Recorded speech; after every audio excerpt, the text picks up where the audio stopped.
দেওয়া কুকার। মানিগঞ্জ নামে এক গ্রাম ছিল। গ্রামের প্রধান বাবু খুব রাগী মানুষ ছিলেন। বেইমানি যে করত তাকে কঠিন সাজা দিতেন। গ্রামে রাধেশ্যাম নামের একজন বাসনওয়ালা বাস করত। বাবা, মা গামলা দিতে বলেছে দিদিকে মাথায় মারার জন্য।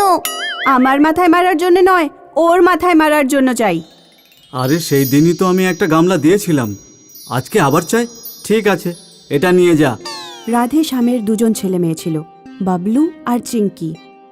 বাড়ি আর দোকান আশেপাশেই ছিল, এই জন্য দুজন সব সময় দোকানের দিকেই চলে যেত। বাবা, মা একটা চিমটা চেয়ে পাঠিয়েছে বাবলুকে মারার জন্য।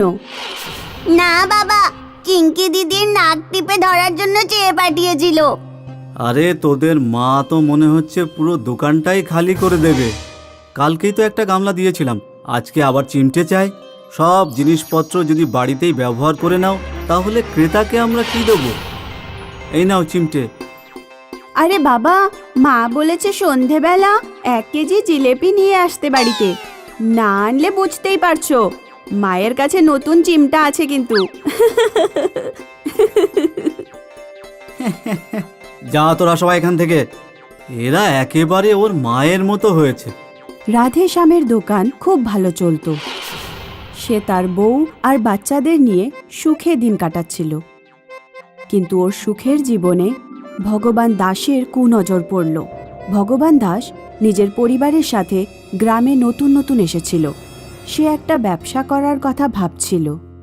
এই গ্রামে তো মিষ্টির অনেকগুলো দোকান আছে দেখছি, আর মুদিখানার দোকানও তো অনেকগুলো আছে, কিন্তু বাসনপত্রের দোকান শুধুমাত্র একটাই আছে। আমার মনে হচ্ছে একটা বাসনপত্রের দোকানই ওপেন করা দরকার। ভগবান দাস দোকান খুলে নিল, কিন্তু তার দোকানে বাসনপত্র কিনতে কেউ যাচ্ছিল না।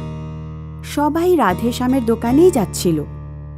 দীপাবলিও চলে আসছে, আর একটা বাসনপত্র বিক্রি হচ্ছে না। এর আগে তো এই রাধেশ্যামকে রাস্তা থেকে হাঁটাতে হবে। এমন একটা চক্রান্ত করব না যে গ্রামে থাকতে পারবে না। একদিন অনেক রাত্রে যখন রাধেশ্যাম দোকান বন্ধ করে বাড়িতে ফিরছিল, ভগবান দাস তখন নিজের বেশ বদলে রাধেশ্যামের দোকানে যায়। আরে সোনুদা, রাধেশ্যাম আমার পাশেই থাকে বুঝলে। আমি তোমার ব্যাপারে অনেক নাম শুনেছি। আমার মেয়ের বিয়ে কিছুদিন পর, আমার অনেক বাসনপত্র দরকার বুঝলে। হ্যাঁ, পাওয়া যাবে। ভগবান দাস রাধেশ্যামের কাছ থেকে থালা বাসন কিনে নেয় আর নিজের বাড়িতে নিয়ে যায়। আর ও রাধেশ্যামের কাঁসার বাসনের মতোই লোহার সস্তা আর ডুপ্লিকেট বাসন তৈরি করে, আর তার ওপর পিতলের পালিশ করে দেয়। তারপর 2 দিন পর ও সারা বাসন নিয়ে রাধেশ্যামের কাছে পৌঁছয়। সোনু দাদা, ছেলের বাড়ির লোক এই বাসনপত্র পছন্দ করেনি। আমি ক্ষমা চাইছি। আপনি বাসনপত্রগুলো ফিরিয়ে নিন আর আমার টাকা পয়সাগুলো ফিরিয়ে দিন। আর আপনি তো বুঝতেই পাচ্ছেন মেয়ের বিয়েতে কত টাকা পয়সা খরচা হয়। রাধেশ্যাম বাসন ফিরিয়ে নিয়ে ভগবান দাসের টাকা ফিরিয়ে দেয়। রাধেশ্যাম কিচ্ছু জানতো না যে তার কাছে ডুপ্লিকেট বাসন চলে এসেছে। লক্ষ্মী পুজোর সময় আসে। রাধেশ্যামের সব কাঁসার জিনিসপত্র বিক্রি হয়ে যায়। কিছুদিন পরই বাসনের রং চড়তে শুরু করে।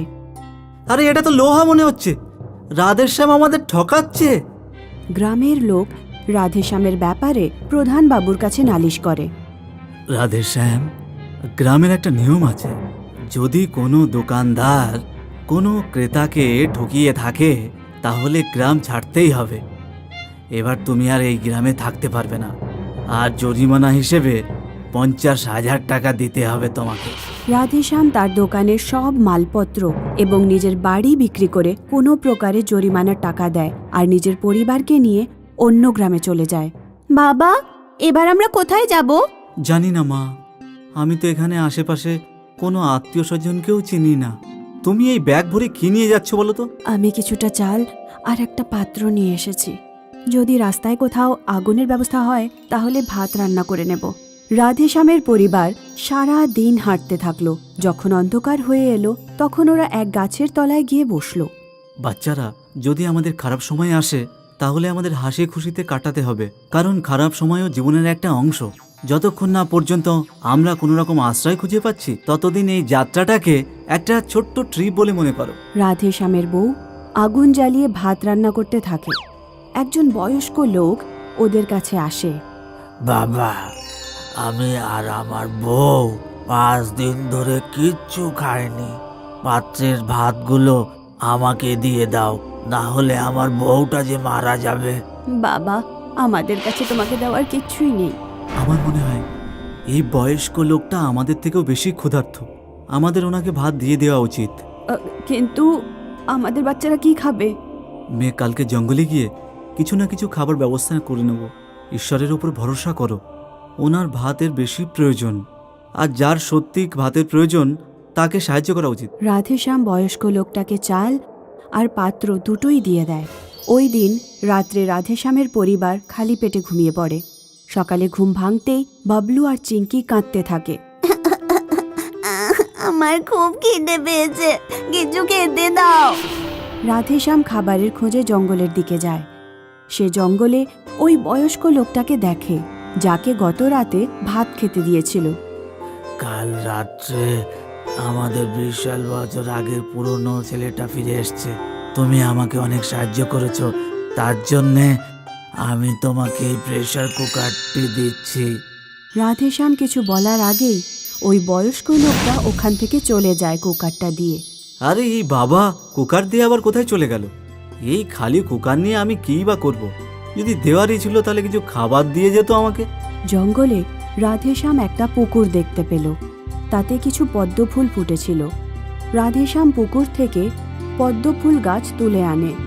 এই পদ্ম ফুলগুলো ছাড়া জঙ্গলে আর কিছুই পেলাম না। আর এই কুকারটা কোথায় খুঁজে পেলে? কালকে যে বয়স্ক লোকটা আমাদের কাছে এসেছিল উনি এই কুকারটা আমাকে দিয়েছেন।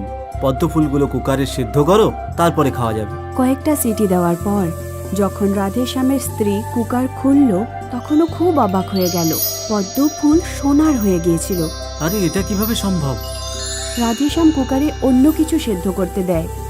যা কিছু ওই কুকারে দিয়ে সেদ্ধ করত, ব্যাস সোনায় পরিণত হতো। রাধেশ্যামের পরিবার পাশের একটা গ্রামে গিয়ে থাকতে শুরু করে। সোনা দেওয়া কুকারের সাহায্যে রাধেশ্যাম একটা সোনার দোকান খুলে দেয়। মণিগঞ্জ গ্রামে সোনা দেওয়া কুকারের ব্যাপারটা সবাই জেনে যায়। রাধেশ্যাম আমাদের প্রতিবেশী ছিল, শুনেছিলাম ও নাকি অনেক বড় মানুষ হয়ে গেছে। কিন্তু উনি আজও লোকেদের সাহায্য করেন।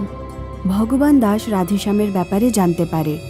পরের দিনই ও রাধেশ্যামের কাছে গিয়ে পৌঁছায়। আমি দাদা আপনার অনেক নাম শুনেছি। আমার বউর খুব শরীর খারাপ, ওর চিকিৎসা হচ্ছে না, ও মারা যেতে পারে। আমি ওকে চিকিৎসার জন্য শহরে নিয়ে যাচ্ছি। ব্যাস একদিনের জন্য আপনি আপনার সোনা দেওয়া কুকারটা যদি দিতেন, চিকিৎসা হয়ে যাওয়ার পরে আমি আপনাকে ফিরিয়ে দেব।